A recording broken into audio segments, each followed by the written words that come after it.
la pause émotionnelle. Une émission présentée par les Fleurs de Bac, Original et Rescue. Bonjour mes très chers auditeurs, absolument ravis de vous retrouver en direct. Il est pile 16h01 pour notre nouvelle émission La Pause émotionnelle, une émission en partenariat avec les Fleurs de Bac Original. Tout au long des épisodes qu'on va construire ensemble, j'aurai le grand plaisir d'avoir sur ce plateau une conseillère agréée en Fleurs de Bac. Elle est tombée dans la marmite il y a 20 ans. Bonjour Nathalie Osmery. Bonjour Nathalie.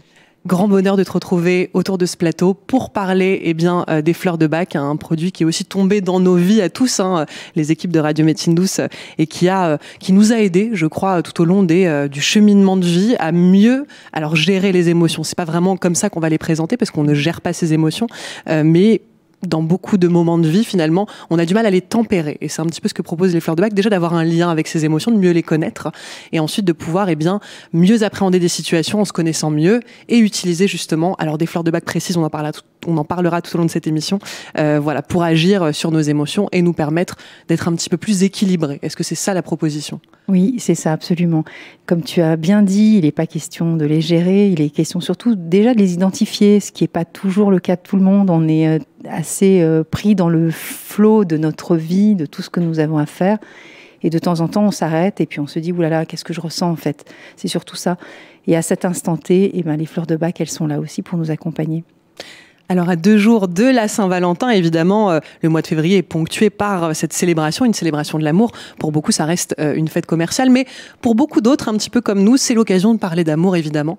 Donc à l'approche de ce 14 février, on voulait vous proposer, pourquoi pas un plan d'action avec les Fleurs de Bac pour pouvoir mieux gérer vos états émotionnels. Alors j'aimerais juste introduire l'émission en disant que déjà, l'amour est une émotion. Alors évidemment, comme elle est sûrement l'émotion la plus suprême parmi les autres, elle nous semble toujours un petit peu plus importante à vivre. Et lorsqu'on est traversé par l'amour, il y a toujours une sensation un petit peu d'absolu. Est-ce que tu es d'accord avec ça, chère Nathalie ? Oui, et comment vivre sans amour ? C'est impossible. Donc forcément, qui dit amour dit émotion. Donc voilà. À chacun son état interne émotionnel par rapport à cette date qui est souvent crucial et fatidique pour certaines personnes, que ce soit en couple ou pas, ça éveille quand même tout de suite à la conscience, où est-ce que j'en suis au niveau de l'amour en fait ? Bien sûr. Puis l'occasion de se poser justement cette question, où j'en suis de mes amours. Alors on voulait en préparant cette émission, vous proposer de prendre un petit peu tous les cas de figure amoureux, que ce soit les gens qui sont à la recherche dans une attente amoureuse, c'est-à-dire qui attendent encore leur grand amour, ou bien ceux qui sont déjà en couple, mais qui rencontrent parfois quelques difficultés relationnelles. Évidemment, les Fleurs de Bac, dans tous les cas de figure, peuvent vous accompagner. On va démarrer justement sur tous ces gens, et on faisait ce matin une émission, une libre antenne consacrée à l'amour. On a eu énormément de gens qui nous ont téléphoné pour dire « j'attends l'amour, ça fait des années que je suis divorcée, je suis dans l'attente de mon grand amour ». Donc pour tous ces gens-là, quand on recherche l'amour, qu'est-ce qui peut se passer déjà émotionnellement, Nathalie ? Alors il y a tout un variable, on va dire, comme une palette de couleurs, mais là c'est une palette émotionnelle. La première chose, c'est des fois peut-être un peu d'impatience, on va dire, à l'idée de rencontrer le doux ou la douce dulcinée qui va combler nos journées et nos nuits. L'impatience, c'est quand même quelque chose qui est assez présent, être dans l'extrême irritabilité aussi, de se dire bon, ça n'arrive pas, quand est-ce que je vais enfin le ou la rencontrer ? Ça, c'est une émotion qui est assez puissante, on va dire, et forte. En tout cas, c'est quelque chose qui est assez commun à tout le monde, l'impatience. Bien sûr, et c'est vrai que dans ce processus, cette attente amoureuse, on a souvent de l'impatience, c'est-à-dire qu'on a envie que ça arrive, et parfois d'ailleurs, plus on a envie, et plus ça vient scléroser la situation. Est-ce que tu pourrais nous expliquer pourquoi ? En fait, quand on parle d'impatience, on peut passer aussi à côté de l'essentiel. Parce que quand on va vite dans la relation, quand on va vite dans le choix de la personne qui, a priori, nous semble juste, il peut s'avérer quelquefois, du coup, on prend du recul et on se dit « Ah, si j'avais été un peu plus calme, un peu plus détendu par rapport à cette attente, patient. Exactement, un peu plus patient, je serais peut-être pas tomber dans tous mes travers ou dans tout ce que en fait finalement c'est pas tellement la bonne personne. Donc prenons notre temps. Ça c'est la fleur. Je l'ai pas porter, mais bon, c'est la fleur impatience. Elle est derrière toi ou derrière moi. Voilà, c'est vraiment la fleur qui va nous aider à tempérer ce mouvement et cette espèce de feu intérieur qui nous anime et qui, des fois, nous fait justement faire des maladresses. Tu as raison, ce qui fait que parfois, on n'écoute plus véritablement ses propres valeurs. On est tellement à la recherche de l'amour qu'on ne se demande pas si la personne nous convient véritablement.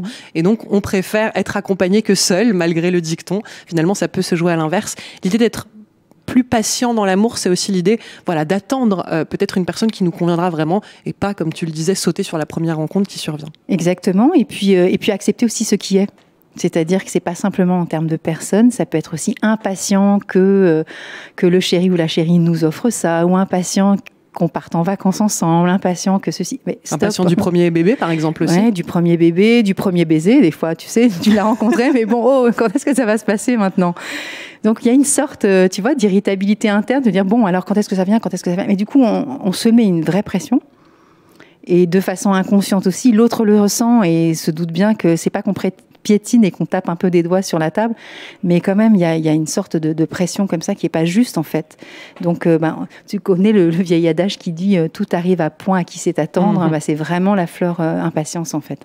Et est-ce que c'est finalement une fleur qui nous aide aussi à avoir confiance, c'est-à-dire avoir confiance en la vie, quelque part, se dire « je m'en remets à l'existence et si je dois rencontrer une personne vraiment faite pour moi, ça se fera justement au bon moment ». Alors, je suis d'accord avec toi pour impatience, mais tu vois, quand tu évoques ça, ça me fait, en tant que conseillère agréée fleur de bac, ça me fait penser plus à Mimulus, hein, qui est la crainte de pas trouver la bonne personne ou de se retrouver seul ou de passer à côté de la bonne personne aussi. Et ça peut être en termes d'impatience, mais ça peut être aussi en termes de crainte qu'on peut avoir à l'intérieur. Et ça aussi, ça bloque. Hein, ça empêche aussi d'être dans cet état, tu dis, de confiance. Alors, de confiance en les rencontres, de confiance dans les bonnes personnes, dans les circonstances aussi de la rencontre.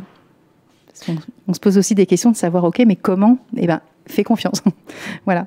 Ça va Mimulus, se faire. Ce serait une fleur qui nous aiderait justement à mieux gérer la peur de se retrouver vieux garçon, vieille fille, sans avoir vécu peut-être l'histoire d'amour auquel on s'attend.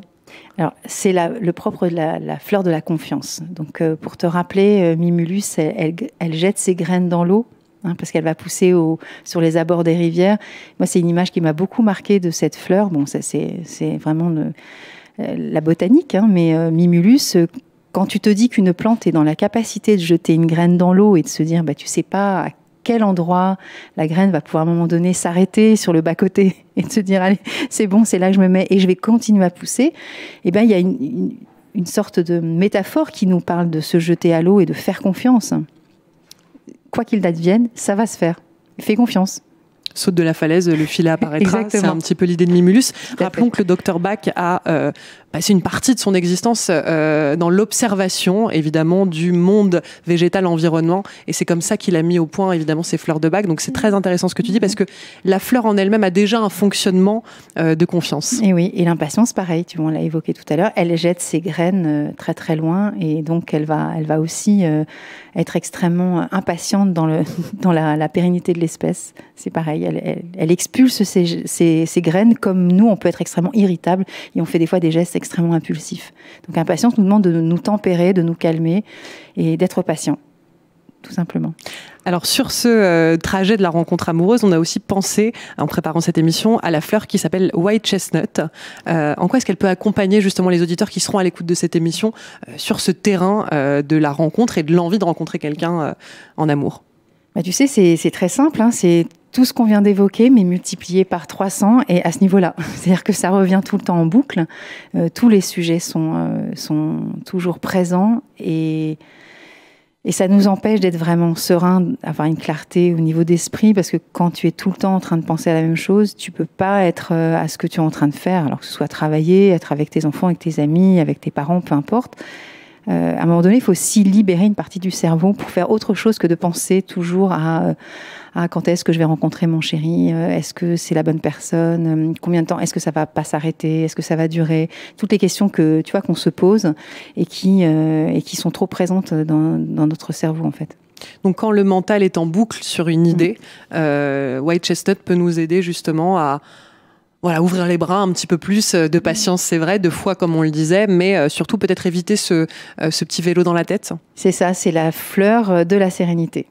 Donc, on prend White Chestnut et là, voilà, c'est le calme qui s'installe. Et puis, ça laisse aussi la part du présent. Voilà, c'est OK, je suis vraiment présent à moi-même, je fais ce que je fais et je suis plus non plus enclin à prendre part, à écouter tout ce qui se passe à l'intérieur. C'est vrai que c'est intéressant parce c'est difficile de vivre dans le moment présent. Il y a vraiment des personnalités qui vivent beaucoup dans le passé, d'autres qui sont toujours dans l'attente du futur, mais se positionner vraiment dans l'instant présent, c'est presque un cheminement intérieur et personnel pour pouvoir un petit peu plus être attentif à ce qui se joue. Et puis finalement, le passé comme le futur, c'est très abstrait, alors que le présent, pour le coup, on est en train de le vivre. On passerait à côté de beaucoup de choses merveilleuses du présent parce qu'on serait soit vraiment dans le passé, soit toujours dans l'attente du futur. Et d'être dans la rencontre amoureuse à l'instant T, c'est vraiment chouette parce que pour le coup, on profite de tout ce qui est en train de se dérouler sans anticiper, sans regret, sans remords et sans anticiper sur un hypothétique autrement. On est là, on fait ce qu'on fait et c'est tout. Il y a à apprendre que ce qui est en fait finalement. Donc c'est ça qui est chouette. Alors on a pensé à tous ces gens aussi qui ont rencontré quelqu'un sur le terrain amoureux, qui sont en couple aujourd'hui, mais pour qui ça ne se passe pas forcément très bien et qui ont parfois des difficultés à se dire il faudrait rompre ce lien, il faudrait justement créer de l'espace pour pouvoir rencontrer une personne capable de me rendre véritablement heureuse, qui puisse me correspondre aussi. On parlait de l'impatience qui nous fait parfois outrepasser nos valeurs et nos vrais choix intérieurs pour juste avoir quelqu'un à nos côtés. Pour tous ces gens qui nous écoutent et qui se retrouvent dans ce cas de figure de je suis auprès de quelqu'un mais je sens que c'est difficile, que ça ne fonctionne pas, qu'est-ce qu'on pourrait leur conseiller ? Alors, il y a plusieurs possibilités. Ça peut être déjà White Chestnut, si ça prend trop d'espace. Donc ça va déjà libérer une partie de la personne. Ensuite, par exemple, je pense à Agrimony, qui est la fleur de la personne qui fait comme si tout allait bien dans le couple, ou même socialement, avec ses copains ou dans sa famille, et qui à l'intérieur finalement n'est pas si à l'aise que ça, ou n'arrive pas forcément à dire des choses, parce que c'est Agrimony, le propre de cette fleur, c'est vraiment les personnes qui n'aiment pas trop les mauvaises ambiances, ou qui veulent pas trop dire la vérité, parce que elles estiment que ça va déranger les autres, ou que c'est pas forcément nécessaire de le faire, ce qui est juste en soi, mais le souci c'est que par rapport au cas de figure que tu évoques, Agrimony, ça peut être une limite aussi quand on n'exprime pas véritablement ses besoins, ses envies, ou dire les choses à l'instant où on le vit pas très bien, sans pour autant arriver entre guillemets au clash ou à la séparation. Mais voilà, les personnes qui vivent pas bien leur relation de couple, c'est souvent des fois parce qu'il y a des non-dits, des choses qu'on camoufle, qu'on dit pas trop, qu'on dit c'est pas très grave, ou alors on va minimiser, on va relativiser soi-disant en disant il est comme ça ou elle est comme ça, c'est pas très grave. Et finalement, on le sait bien. On se résigne. On se résigne des fois, mais avec une frustration derrière. C'est surtout ça en fait, c'est surtout qu'on n'exprime pas les choses et puis des fois, on peut se retrouver tout seul et puis on se dit flûte finalement ça va pas du tout, mais allez, je vais faire bonne mine. Bonne figure devant les copains, devant tout le monde, devant mon chéri. Et non, en fait, il faudrait des fois crever l'abcès, c'est bien aussi, et de pouvoir le faire de façon sereine aussi, sans que ce soit un drame. Donc Agrimony, presque la fleur pour enlever le masque qu'on porte, le masque social, qui dévoilerait peut-être derrière une peur de ne pas se dire ou se montrer tel qu'on est, tel qu'on se ressent. Alors, c'est des fois des masques qu'on se met soi-même. Des fois, personne nous demande d'en porter un. Et puis, on se dit, allez, je vais dire que tout va bien. Je suis super heureux. Mais finalement, non, des fois, c'est pas du tout le cas. Donc voilà, juste savoir s'exprimer, pouvoir libérer un peu la parole et dire ce qui va pas au moment où ça se présente, en fait. Alors, et puis sinon, oui. Je pensais... Et oui, dans les moments où ça va pas, un petit coup de rescue. Un petit coup de rescue, c'est quand même pas mal parce que là, dans ces moments-là, ça peut être aussi une situation que je peux pas gérer ou parce que c'est émotionnellement un petit peu dense. Donc, il faut penser aussi à prendre 4 gouttes de rescue discrètement. Quand c'est dans la relation et qu'on peut aller s'isoler, si on n'a pas envie de le faire devant l'autre, mais ça peut déjà calmer le jeu, on va dire. Parce que c'est vrai que l'amour, le couple, la relation à deux nous place face à des émotions assez intempestives, j'ai envie de dire, mais comme tu le disais, on va reprendre le mot de densité, c'est-à-dire qu'il y a une densité émotionnelle dans l'amour qui est quand même étonnante, qu'on n'a pas forcément dans beaucoup d'autres domaines de vie. J'étais en train de penser au travail, on a quand même quelques émotions qui surviennent, mais dans l'amour, il y a des choses vraiment qui remontent, et d'ailleurs de toute notre histoire durant. Tout d'un coup, ça vient toucher des espaces en nous. et la décharge émotionnelle est vraiment importante dans la relation de couple, la relation à deux.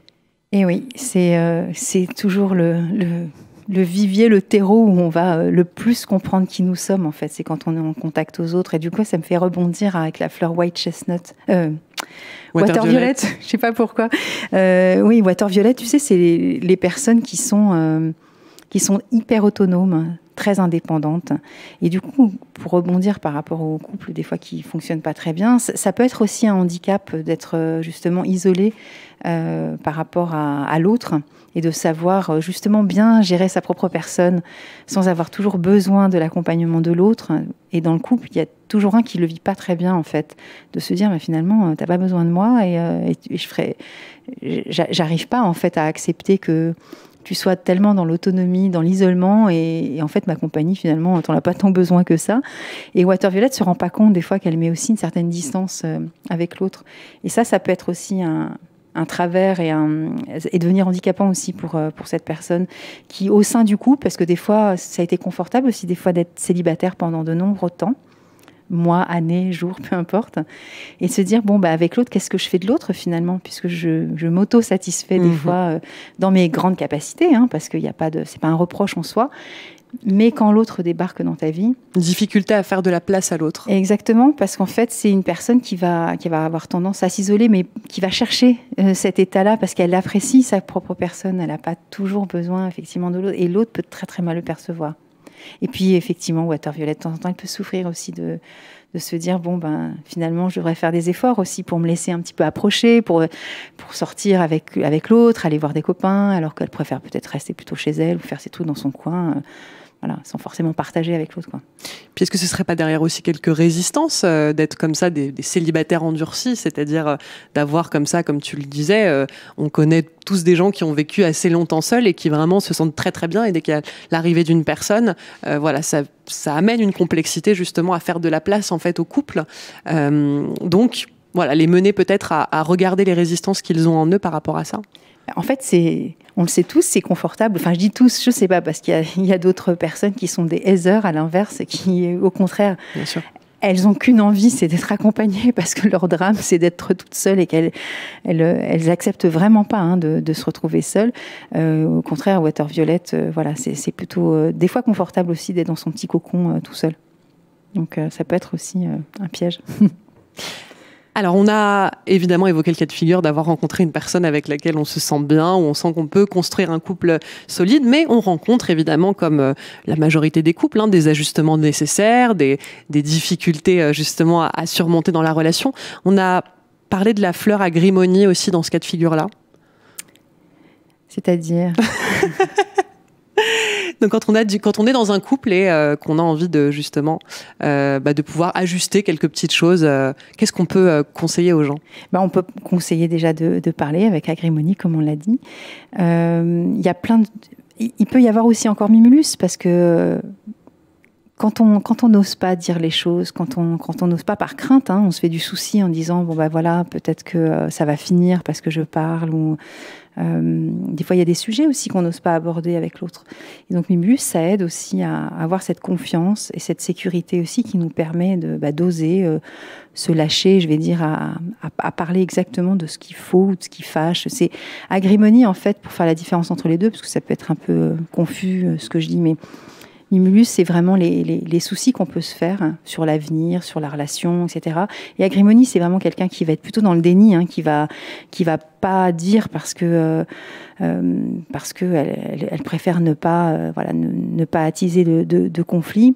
Et elle va souvent ça va souvent se manifester soit par du rire, soit par se camoufler entre guillemets en faisant semblant. Alors que Mimulus, c'est plutôt même la personne qui peut être des fois dans un état presque de timidité, je dirais, qui vraiment qui est plutôt plutôt craintif en fait. Évidemment, la fleur impatience aussi rentre dans ce cas de figure, puisque on peut avoir des attentes à plein de moments donnés du couple, et justement pouvoir mieux gérer voilà, certaines attentes qui surviennent parce qu'on se dit socialement, on est en train de passer des étapes, donc il faudrait qu'on arrive peut-être au stade du mariage. Et c'est intéressant, je passais un moment avec des amis hier qui étaient en train d'évoquer ça. Un des deux souhaite se marier, l'autre non. Et donc parfois, voilà, ces impatiences-là qui peuvent créer des étincelles dans une relation de couple, cette fleur peut les aider et les accompagner. Exactement. De toute façon, dès qu'on sent qu'il y a une tension et qu'il y a une attente qui est dans l'ordre de la précipitation, parce que on veut griller les étapes ou aller plus vite, là, il ne faut vraiment pas hésiter. Impatience, c'est la fleur qui va nous aider à être vraiment dans cet état de calme intérieur. On accepte ce qui est sans que ce soit avec une date limite. C'est presque même tout de suite maintenant. Et des fois, c'est pas possible. Donc... Alors tu l'as évoqué et c'est vrai que tu les as devant toi. Le rescue, c'est vraiment un mélange de 5 fleurs, je crois, et qui est le remède le plus connu. Je crois qu'on achète une bouteille de rescue dans le monde toutes les 3 secondes. Oui, c'est ça. Donc c'est quand même très connu et énorme. Et dans tous les moments de la vie d'un couple ou d'un célibataire, tous ces moments de transition amoureuse, évidemment, quand on ressent une tempête émotionnelle, ça peut être intéressant de prendre un petit peu de rescue. Oui, quand tu parles de tempête émotionnelle, ça me fait penser à des gens qui vont des fois avoir la malveillance aussi de quitter leur compagne ou leur compagnon le jour de la Saint-Valentin. Et ça paraît surprenant ce que je suis en train de dire, mais c'est aussi la réalité. Il y a certaines personnes qui vont le faire. Donc surtout, faut penser à en prendre, parce que c'est vraiment le moment où on se dit... voilà, je l'ai dans la poche et je vais pouvoir être accompagnée dans cet événement qui va effectivement chambouler, on va dire. Mais le rescue, plus globalement, c'est vrai que je pense, si vous avez un petit peu de place, si vous êtes un homme peut-être dans vos poches ou une femme évidemment dans un sac à main, d'en avoir, j'ai toujours moi ma petite bouteille de rescue pour tous les moments de l'existence et même pour d'autres. Si vous rencontrez une personne qui vient de vivre quelque chose, qui est dans toutes ses émotions, que vous voyez pleurer, etc., vous pouvez lui donner quelques gouttes de rescue et ça va faire une différence vraiment. Oui, tout à fait. C'est vraiment un flacon à avoir en permanence avec soi, pour soi et pour les autres. Et ça, c'est la sérénité, l'apaisement, le calme. Je pense aussi au trac amoureux. Parfois, quand on fait une rencontre, imaginons aujourd'hui à l'ère des applications de rencontre, quand on va sur le lieu d'un premier rendez-vous et qu'on a le trac, parce que le rescue fonctionne pour tous les moments de trac, où on va monter sur scène, on va avoir une prise de parole. Est-ce que ça peut marcher dans ce cas de figure-là aussi ? Oui, tout à fait. Et à ce propos, il y a je sais pas, tu as déjà vu les petits bonbons comme ça, cœur fondant. C'est très discret en fait, on a l'impression de manger un bonbon, l'autre ne le sait pas, et ça permet aussi de vivre ces moments-là tranquilles. Alors là, il y a de l'ajout de vitamines B5 et B12 dedans, et puis il y a deux saveurs, donc aux fruits rouges ou orange sureau. Et c'est très chouette parce qu'en fait, toutes ces formes de rescue permettent aussi soit d'être dans la poche, mais des fois, on préfère avoir quelque chose sans avoir de référence à quelque chose qu'on prend. C'est discret, on a un petit bonbon dans la poche et puis ça fait son affaire en fait. Donc ça contient le rescue. 5 fleurs. Les 5 fleurs. Est-ce qu'on peut redonner les 5 fleurs qui composent le rescue ? Alors il y a Star of Bethlehem dedans, il y a Impatience, on l'a évoqué, il y a Cherry Plum, il y a Clématis et puis il y a Rock Rose aussi. Donc les 5 fleurs, elles font leur travail ensemble. C'est comme une sorte de synergie en fait. Alors là, tu parlais des ruptures amoureuses, alors un jour de Saint-Valentin ou un jour d'anniversaire. Moi, j'ai entendu des cas de personnes qui se séparent de la personne qui fête son anniversaire, donc c'est un petit peu dur. Quelles fleurs de bac peuvent accompagner ? Moi, j'avais été beaucoup touchée par une fleur qui s'appelle Star of Bethlehem. Est-ce qu'elle peut fonctionner justement dans ce deuil amoureux, faire de la place ? Alors évidemment, rappelons qu'un deuil, on vit des étapes, on traverse 5 étapes en général qui sont assez connues dans le deuil. Mais comment, au-delà de ces 5 étapes, mieux vivre, mieux accepter, passer à autre chose, plus digérer plus facilement. C'est ça, c'est Star of Bethlehem, c'est exactement ça. C'est-à-dire que c'est comme si, en fait, tu avais une blessure, tu t'es blessé, tu as une cicatrice, tu la vois, elle est là, parce que, l'événement sera toujours présent, mais en fait, il n'y aura plus de douleur qui sera associée ou de la mémoire, tu vois, de cette blessure que tu as pu te faire. Donc, ton corps a l'empreinte, on va dire, mais émotionnellement, tu es en état d'équilibre, on va dire. Donc, c'est vraiment la fleur appropriée dans ces moments-là, oui. Alors, pour les auditeurs qui sont à l'écoute de cette émission, quels sont les modes d'usage? Comment est-ce qu'on peut prendre? Alors évidemment, les bonbons, on l'aura compris, le rescue, vous l'avez dans votre sac et vous prenez quelques gouttes sur la langue. En général, ça se fait comme ça. Mais pour les fleurs classiques qu'on a, si on achète carrément toutes les fleurs dans cette magnifique valise que propose justement la marque Fleurs de Bac Original, voilà, quels sont tes conseils? En fait, les fleurs, c'est très simple. On va les prendre directement dans la bouche. On peut prendre 2 gouttes. Et sinon, on peut les prendre aussi, comme tu es en train de boire, dans un verre d'eau, tout simplement. Et puis, on peut, le minimum à prendre, ce sont 4 fois dans la journée, entre le matin et le soir. Après, il faut rester simple. On peut en prendre 2 fois le matin, 2-3 fois le soir.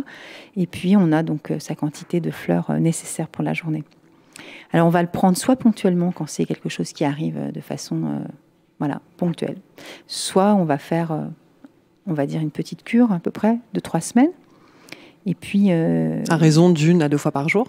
4 fois. 4 fois par jour. Toujours 4 fois par jour, oui. Et puis on va voir ce qui va se passer. C'est-à-dire que dès qu'on a retrouvé cet équilibre émotionnel, c'est que voilà, on n'a plus besoin de nos fleurs. Et puis si on sent qu'on n'est pas tout à fait OK, on continue, on poursuit, il n'y a pas de souci. Donc c'est très simple. Alors, où trouver tous les produits qu'on a cités aujourd'hui tout au long de cette émission? Alors, on va les retrouver en pharmacie la plupart du temps. Mais on peut trouver aussi en parapharmacie. Et puis, s'il y a certaines boutiques diététiques ou des boutiques bio aussi qui distribuent nos produits. Et puis, forcément, sur le web aussi, sur les sites en ligne, il y a aussi les fleurs de bac. Alors, il faut penser aussi à ceux qui sont isolés, qui peuvent pas toujours avoir... Exactement. Donc ça, c'est vraiment pratique. La dernière question, moi je pense, et on n'en parle pas forcément souvent, mais les histoires d'amour chez les enfants, on sait que parfois ils vivent des chagrins d'amour tout aussi importants que ceux des adultes. Pour les fleurs de bac, est-ce qu'on peut facilement donner ça à nos enfants qui peuvent vivre justement, pourquoi pas, des transitions affectives pas toujours simples, enfants, ados? Oui, alors c'est ça, quand on dit enfant, c'est pas les tout petits, on est d'accord, c'est à partir de 3 ans. Oui, ados, les chagrins d'amour, c'est toutes les semaines, on va dire. Ça. Et puis, oui, bien entendu, ils peuvent en prendre. On va préférer les prendre dilués, c'est mieux. Et puis c'est eux qui vont dire, ça va bien, ou c'est même nous qui allons observer que voilà, tout est OK, tout est rentré dans l'ordre, on va dire. Mais bien entendu... les périodes comme ça de l'enfance, de l'adolescence, le passage aussi à l'âge adulte, les histoires d'amour, de toute façon, ça commence très très tôt, donc il n'y a pas de souci. Alors, je vais vous rappeler toutes les fleurs de bac qu'on a citées dans cette émission. Donc, il y avait le mimulus, white chestnut, impatience, waterviolette, agrimony, évidemment, le rescue, et donc les pastilles dont tu parlais. Vous les trouvez en pharmacie et parapharmacie, ou pour les gens qui ne peuvent pas se déplacer, comme tu le disais, à distance. Merci pour cette émission, cet échange. On vous souhaite de passer en tout cas une semaine des plus amoureuses possibles, avec des émotions belles à vivre, parce que évidemment nos émotions, c'est toujours un lien, comme une communication avec notre cœur, avec notre être. Donc c'est aussi comment on se met en lien avec ces émotions, mais on arrive dans des moments un peu plus de densité émotionnelle à traverser plus facilement le chemin, et comment on peut avoir au quotidien un outil comme le rescue qui nous aide dans tellement de moments de vie. Et essayez d'en avoir dans votre sac à main ou dans votre poche, c'est vraiment très utile dans le quotidien. Merci Nathalie Osmery d'avoir accepté de répondre à mes questions, et on vous retrouve très prochainement pour une nouvelle émission, La Pause émotionnelle, en partenariat avec les Fleurs de Bac Original. Bonne journée à tous. La Pause émotionnelle, une émission présentée par les Fleurs de Bac Original et Rescue.